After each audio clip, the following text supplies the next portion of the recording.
할렐루야. 오늘도 함께 예배하는 우리 모든 가족들에게 하나님의 은혜와 능력과 평강이 넘치기를 주님의 이름으로 축원합니다. 얼마 전에 공중파 모 방송국에서 과천에 본부를 두고 있는 은혜로운 교회 신옥주 씨에 대한 보도가 있었습니다. 방송국에서 프로그램을 작성해서 방영하는 것은 자유이지만, 그러나 보도에 유탄을 맞아 피해를 보는 자가 없어야 합니다.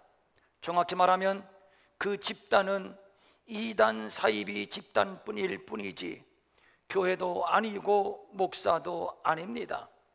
교회나 목사라는 칭호를 붙이지 않을 수 없다면 정통교단에서 이단으로 판명된 집단이라고 반드시 적시를 해 주어야 합니다. 왜냐하면 그 피해는 고스란히 우리 기독교가 떠안기 때문입니다. 그러나 방송국은 어떠한 이유인지 정통교단에서 이단 사입이라고 판명되었음을 밝히지 않고 그냥 교회요 목사라고 방영을 했습니다. 이로 인해서 안 믿는 세상 사람들은 그들이 기독교 중에 하나라고 인식하게 되고, 그렇지 않아도 반기독교 정서가 팽배한 이때에 기독교의 부정적인 이미지가 확산되어서 전도의 문이 막히고 하나님의 영광이 가려지고 있습니다. 성추문으로 구속된 만민중앙교회 이재록 씨, 재산권 갈등과 성추문에 휩싸인 성락교회 김기동 씨, 다 마찬가지입니다. 저들은 정통교단에서 이단으로 판명이 났습니다. 신옥주에 대한 방영 내용을 보면 실로 경악을 금치 못할 정도입니다.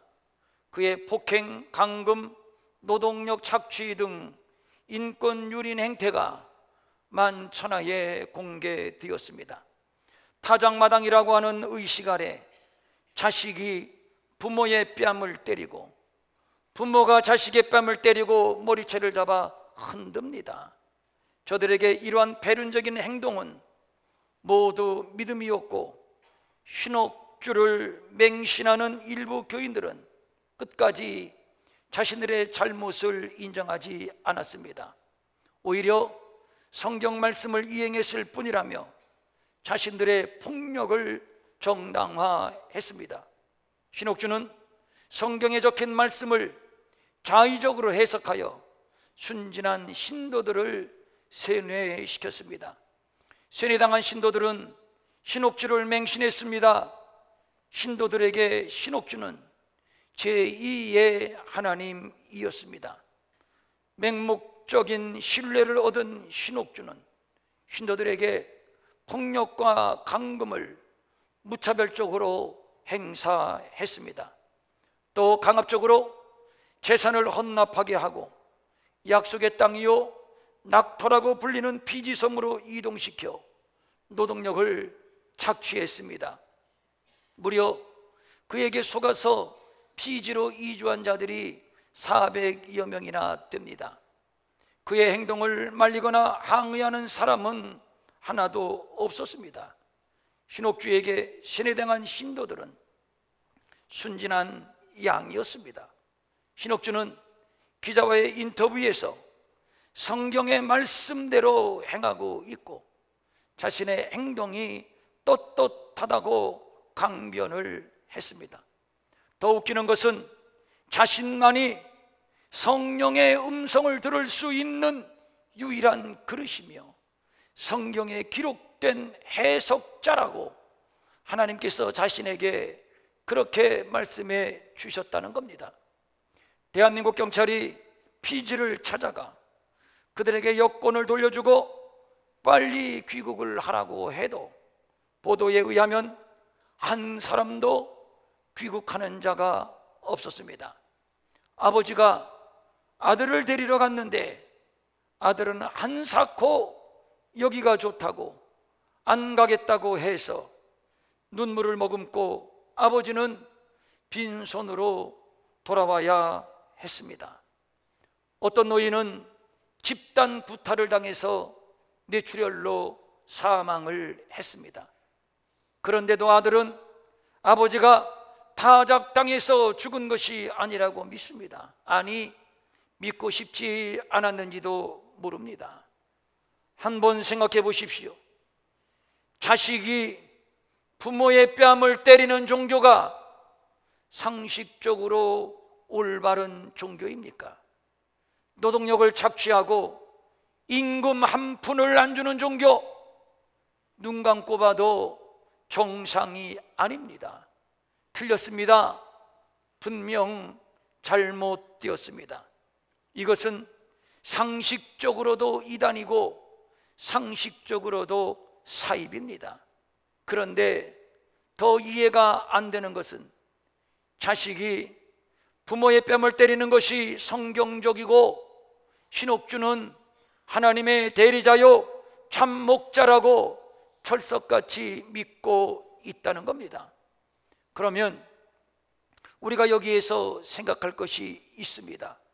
상식 말고 저들을 지배하는 배후에 그 무엇이 있는 것이 아닌가? 상식을 지배하는 배후에 그 무엇 있습니다. 오늘 본문이 밝혀주고 있습니다. 6절입니다. 우리는 하나님께 속하였으니 하나님을 아는 자는 우리의 말을 듣고 하나님께 속하지 아니한 자는 우리의 말을 듣지 아니하나니 진리의 영과 미혹의 영을 이로써 아느니라. 하나님께 속한 자는 하나님을 알고 진리의 가르침을 잘 받습니다. 이것은 그에게 진리의 영이 역사하기 때문입니다. 반면에 하나님께 속하지 않은 자는 진리의 가르침을 받지 않습니다. 왜냐하면 그들에게는 미혹의 영이 역사하고 있기 때문입니다. 신옥주 집단의 예를 든다면 저들은 믿음의 근거를 성경에 두고 있습니다. 타작을 하는 것도, 재산을 팔아바치고 피지로 이주에 노동하는 것도 모두 성경적이라고 믿고 있습니다. 그렇다면 저들이 성경을 믿지만 실상은 잘못 믿는 것입니다. 미혹의 영이 잘못 믿도록 속이는 것이고, 그래서 저들은 미혹의 영에 속고 있는 겁니다.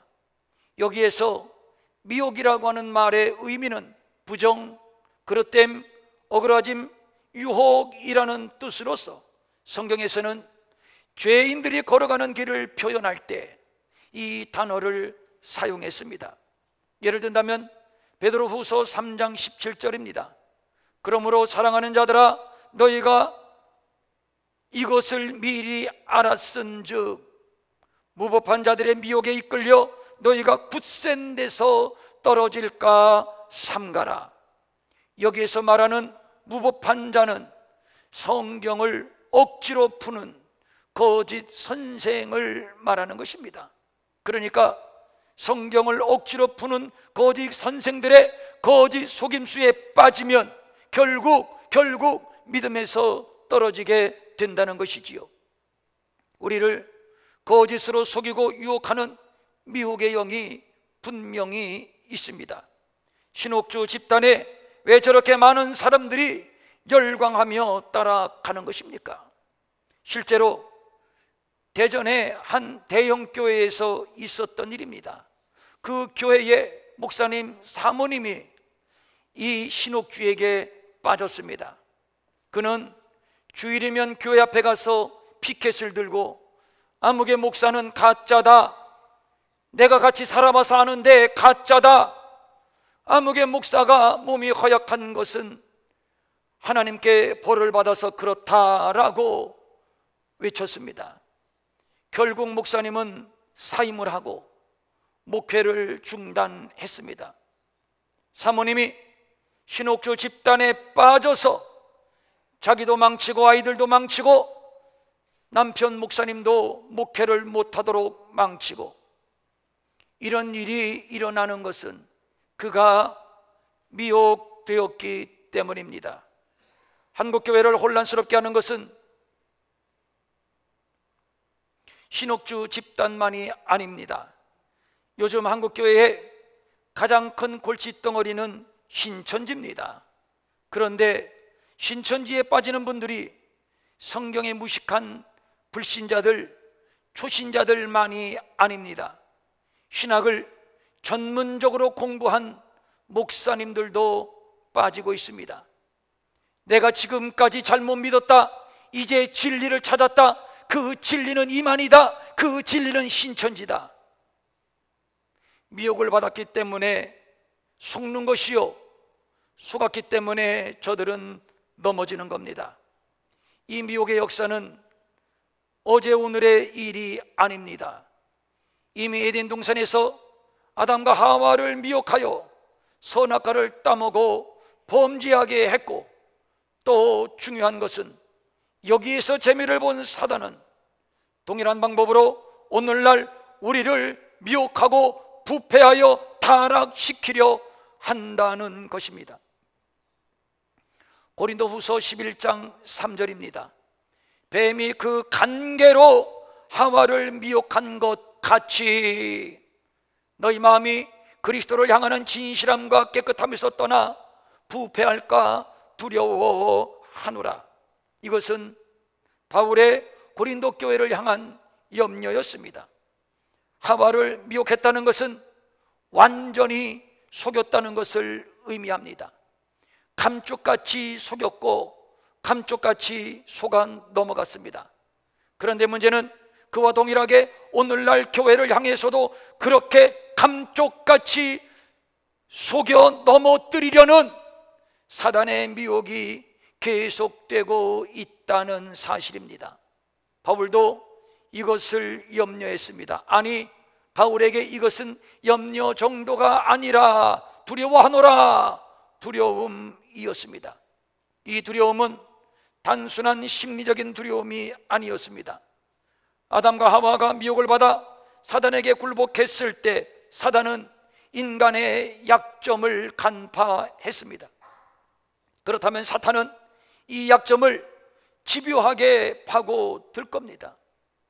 그렇다면 10중 8구는 쓰러질 겁니다. 넘어질 겁니다. 바울은 훤히 그것을 내다보고 있습니다. 그래서 바울에게는 오늘날의 교회도 아담과 하와처럼 미혹을 받아 깨끗함과 진실함에서 멀어지지는 않을까 하는 영적인 두려움이 있었던 겁니다. 속이면 속는구나, 속이면 속는구나. 이것이 우리의 약점이었고, 이 약점이 사탄에게 노출되었고, 그래서 사탄은 집요하게 이 약점을 물고 늘어집니다. 그래서 사단의 전략은 속임수입니다. 그래서 자기를 광명한 천사로 가장합니다. 능력과 표적과 거짓 기적과 불의의 속임수로 가장을 합니다. 그리고 미혹합니다. 그리고 타락시킵니다. 이 전략으로 수많은 하나님의 사람들을 속여 타락시키는 일에 성공을 했고, 그래서 지금도 이 속임수로 집요하게 파고들어 성도들을 넘어뜨리려 하고 있습니다. 이런 현상은 점점 극대화되고 있습니다. 앞으로 점점 계속적으로 기승을 부리게 될 겁니다. 지난날보다는 오늘, 오늘보다는 내일, 주님 오실 마지막 말세에는 더더욱 그럴 것입니다. 마태복음 24장을 보면 예수님과 제자들과의 대화의 장면이 소개되고 있습니다. 제자들이 예수님께 묻습니다. 예수님, 언제 재림하실 것이며 세상 끝에는 어떤 징조가 있을 것입니까? 이때에 예수님이 대답합니다. 4절입니다. 너희가 사람의 미혹을 받지 않도록 주의하라. 여기에서 미혹을 받지 않도록 이라고 하는 말의 문법은 수동태입니다. 그러니까 우리를 미혹하여 속이고 넘어뜨리려 하는 자가 있다는 것이지요. 저들은 매우 적극적이며 집요하게 우리를 미혹합니다. 5절입니다. 많은 사람이 내 이름으로 와서 이르되 나는 그리스도라 하여 많은 사람을 미혹하리라. 많은 사람들이 우후죽순 내가 그리스도라고 나타나서 전방위적으로 교회를 미혹하고 넘어뜨리려 할 것입니다. 그러므로 분별력이 없는 사람들은 당연히 미혹을 받을 수밖에 없습니다. 지피지기면 백전백승이라는 고사성어가 있습니다.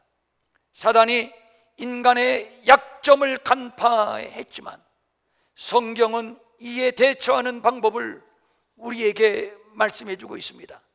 성경은 여러 곳에서 말세의 징조에 대해서 언급하고 있는데 그 중에서 가장 먼저 언급되는 것이 거짓 선지자들의 등장, 미혹의 영의 등장입니다.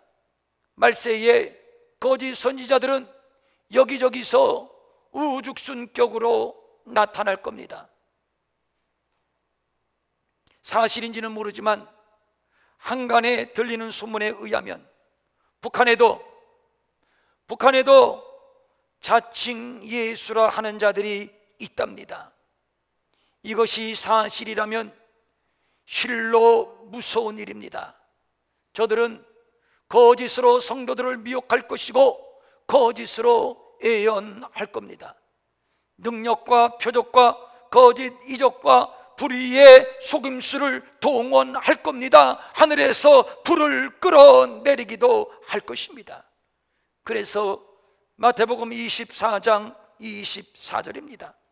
거짓 선지자들과 거짓 그리스도들과 거짓 선지자들이 일어나 큰 표적과 기사를 보여 할 수만 있으면 택하신 자들도 미혹하리라. 실제로 많은 사람들이 미혹당하여 넘어지게 될 겁니다. 신옥주나 신천지는 아무것도 아닙니다. 저들이 잘못되었다는 것은 한 번에 보면 알지만 사탄의 간교한 속임수는 그렇게 단순하지 않습니다. 고린도후서 11장 4절입니다. 만일 누가 가서 우리가 전파하지 아니한 다른 예수를 전파하거나 혹 너희가 받지 아니한 다른 영을 받게 하거나 혹은 너희가 받지 아니한 다른 복음을 받게 할 때에는 너희가 잘 용납하는구나.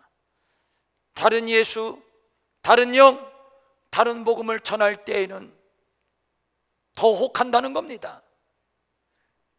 그리고 디모데전서 4장 1절입니다.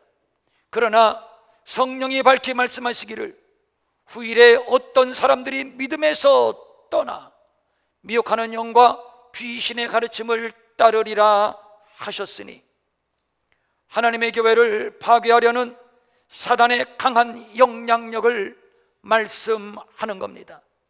언뜻 보면 복음입니다. 언뜻 보면 예수여, 언뜻 보면 성령입니다. 그러나 자세히 들여다보면 실제로는 다른 복음이요, 다른 예수요, 다른 영입니다. 그리하여 많은 사람들이 믿음에서 떠나 미혹하는 영과 귀신의 가르침을 따르게 될 것입니다. 아담과 하와처럼 말입니다. 그러면 어떻게 해야 합니까? 어떻게 해야 미혹을 받지 않고 어떻게 해야 우리의 믿음을 진리의 터 위에 굳게 세울 수 있는가 말입니다. 이에 대한 대답이 본문 1절에 있습니다. 사랑하는 자들아, 영을 다 믿지 말고 오직 영들이 하나님께 속하였나 분별하라. 하나님께 속하였나 분별하라. 많은 거짓 선지자가 세상에 나왔습니다. 우선 분별하려는 의지가 있어야 합니다. 분별하는 작업을 해야 합니다. 무턱대고 믿고 군중 심리로 밀려다니지 말라는 얘기입니다. 영이라고 해서 모두 성령은 아닙니다. 그래서 그 영이 어디에 속한 영인지를 분별해야 하는 것인데, 여기에서 분별이라고 하는 말의 뜻은 사실 여부를 검토하고 검증하여 진위 여부를 파악하는 것을 가리키는 말입니다. 마치 위조지폐를 가려내는 것처럼 말입니다. 정교하고 섬세하게 분별하지 않으면 위조지폐를 가려낼 수가 없습니다. 그러므로 정교하고 섬세하게 분별하는 작업을 우리 모두가 해야 하는 겁니다. 아담과 하와가 사단의 미혹을 받아 넘어갈 수밖에 없었던 이유는 사단의 말이 하나님의 말씀보다 더 진짜처럼 들렸기 때문입니다. 사단의 말이 하나님의 말씀보다 더 진짜처럼 들렸다. 소름이 돋지 않습니까? 금붙이 하나를 사도 이것이 진짜인지 가짜인지를 그렇게 자세하게 분별하고, 또 보약 하나를 지어 먹어도 몇 번이고 검증하고 확인한 후에야 지어 먹으면서 정작 중요한 영적 세계에 대하여는 분별 없이 아멘하고 분별 없이 몰려다니는지, 다른 예수, 다른 영, 다른 복음을 받게 할 때에는 너희가 잘 용납하는구나. 바울 사도의 지적을 우리는 겸손히 받아야 할 것입니다. 이런 자들은 어리석은 자라고 밖에는 달리 할 말이 없습니다. 이것이 염려스러웠던 바울은 죽음을 앞두고 자신의 믿음의 아들 디모데에게 이렇게 신신당부했습니다. 디모데후서 4장 3절과 4절입니다. 때가 이르리니 사람이 바른 교훈을 받지 아니하며 귀가 가리워서 자기의 사욕을 따를 스승을 많이 두고 또 그 귀를 진리에서 돌이켜 허탄한 이야기를 따르리라. 여기에서 귀가 가렵다라고 하는 말, 진리를 따를 생각은 하지 아니하고 자신들의 세속적인 욕망을 만족시키는 말에만 귀를 기울인다는 우화적인 표현입니다. 그래서 저들은 허탄한 이야기를 따릅니다.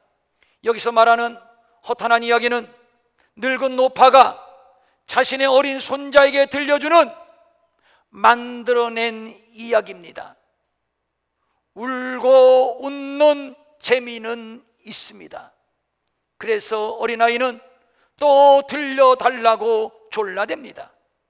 그런데 문제는 그들의 요구에 타협해서 그들이 듣기를 원하는 말만 골라서 간지러운 규배를 후벼주는 늙은 노파, 거짓 선지자들이 여기저기 우죽순 생겨나고 있다는 사실입니다.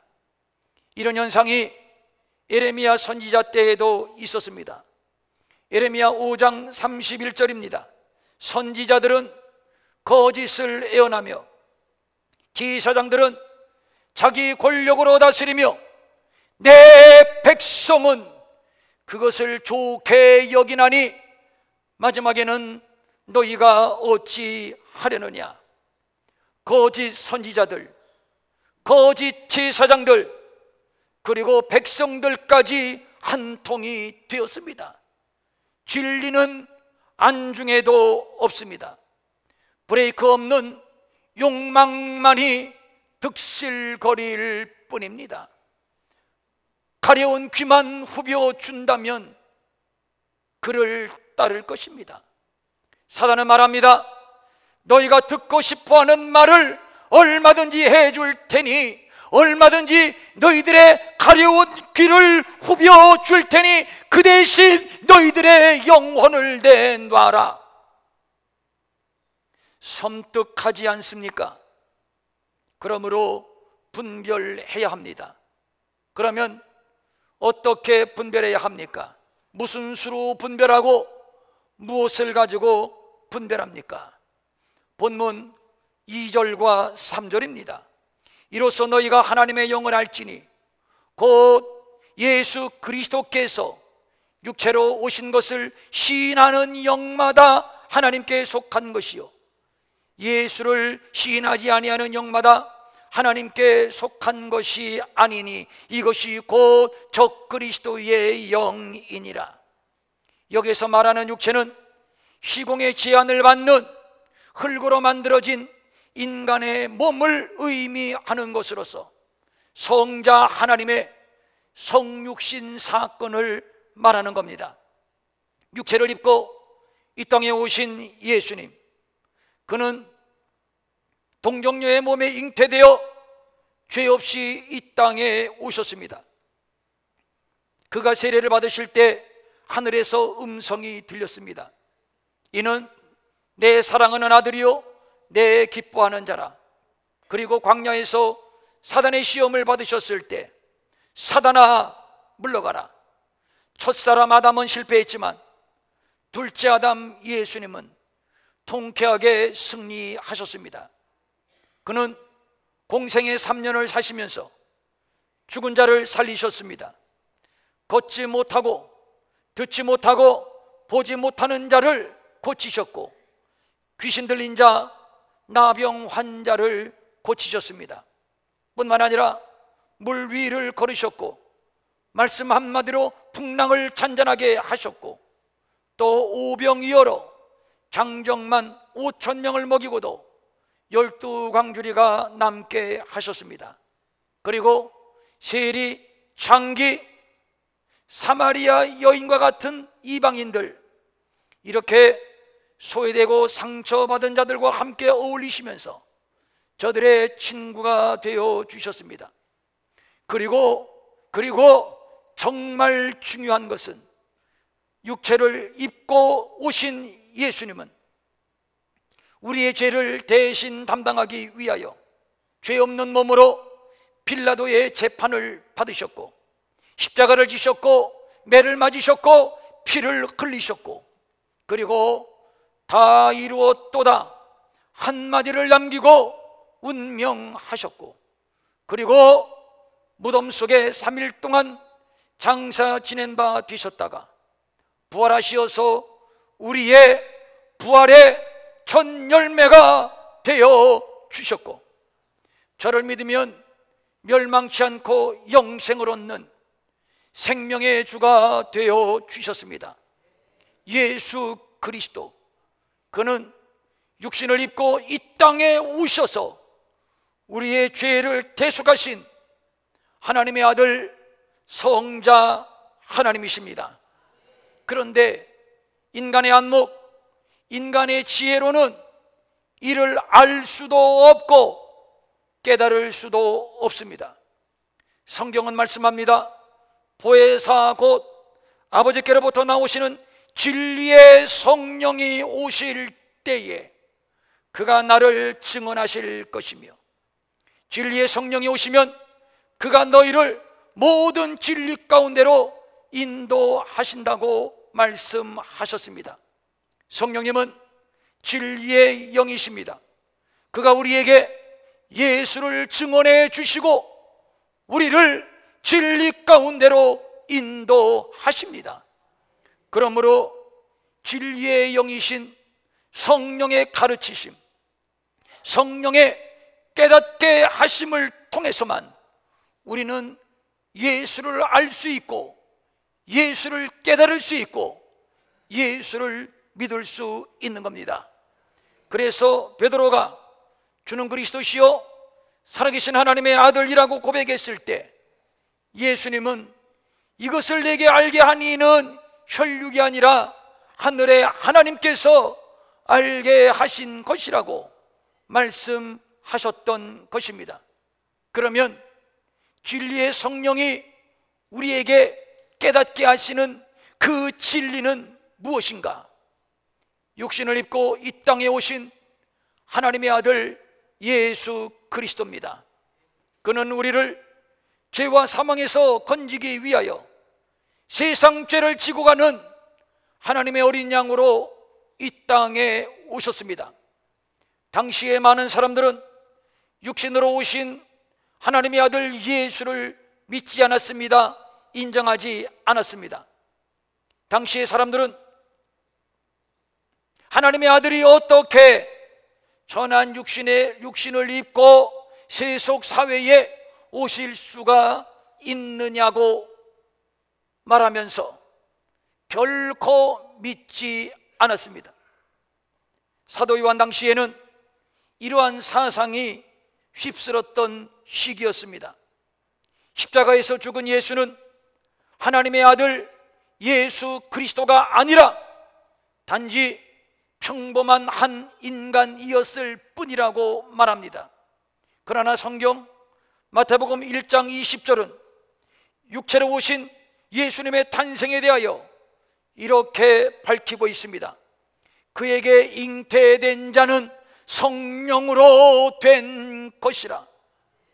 아담으로부터 유전되는 죄와는 상관이 없이 성령으로 잉태되어 육체를 입으신 예수, 그는 하나님의 아들 성자 하나님이십니다.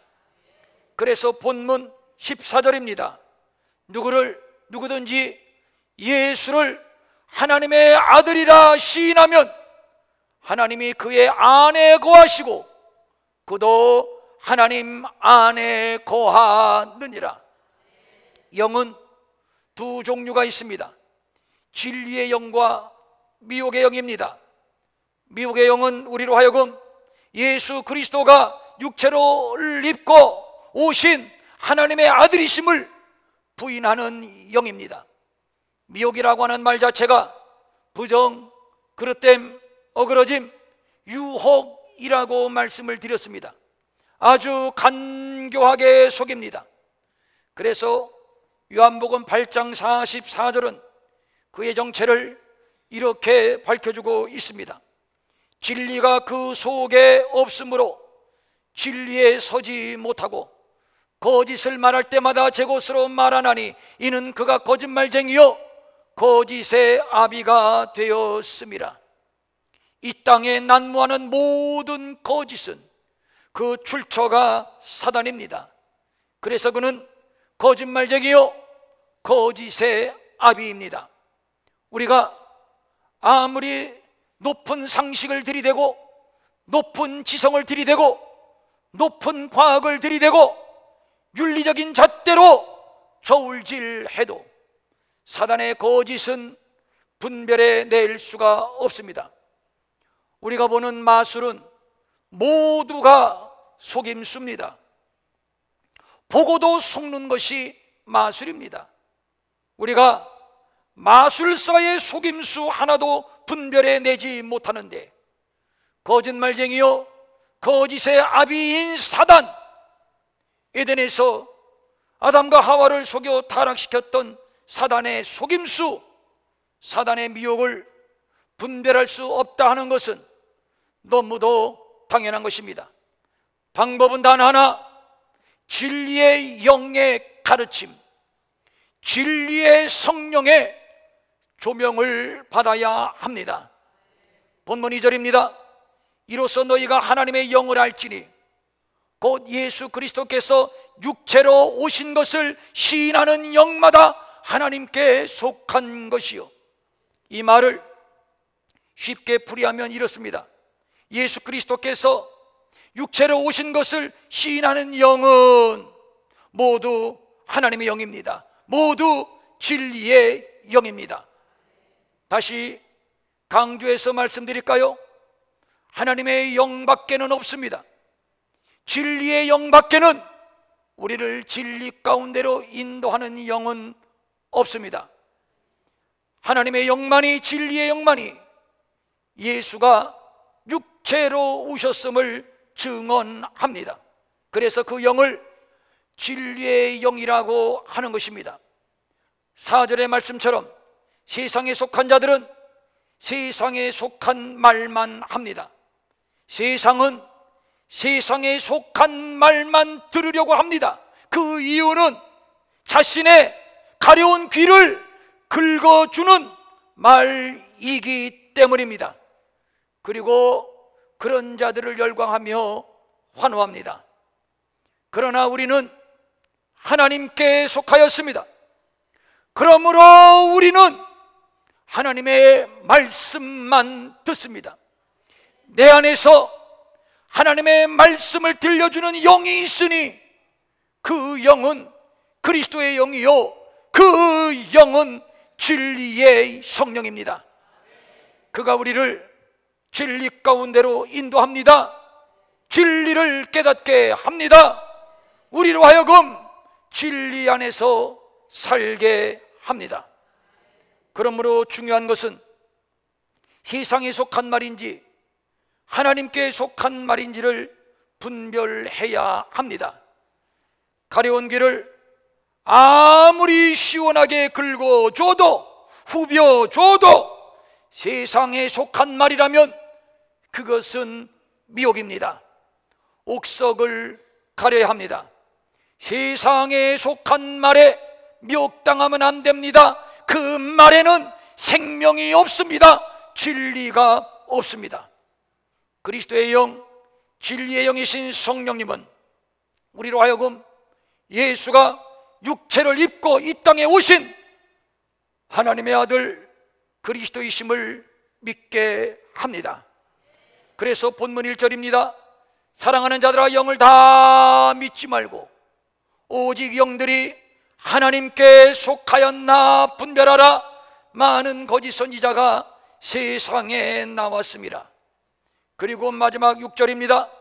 우리는 하나님께 속하였으니 하나님을 아는 자는 우리의 말을 듣고 하나님께 속하지 아니한 자는 우리의 말을 듣지 아니하나니 진리의 영과 미혹의 영을 진리의 영과 미혹의 영을 이로써 아느니라. 할렐루야. 진리의 영의 가르침을 받을 수 있기를 바랍니다. 진리의 영의 이끌림을 받을 수 있기를. 그래서 진리 위에 서고 진리를 따라가고 진리를 붙들고 진리를 증거하고 이 진리 안에서 승리하는 하나님의 자녀들 될 수 있기를 주님의 이름으로 축원합니다. 축원합니다. 아멘. 일어나셔서 함께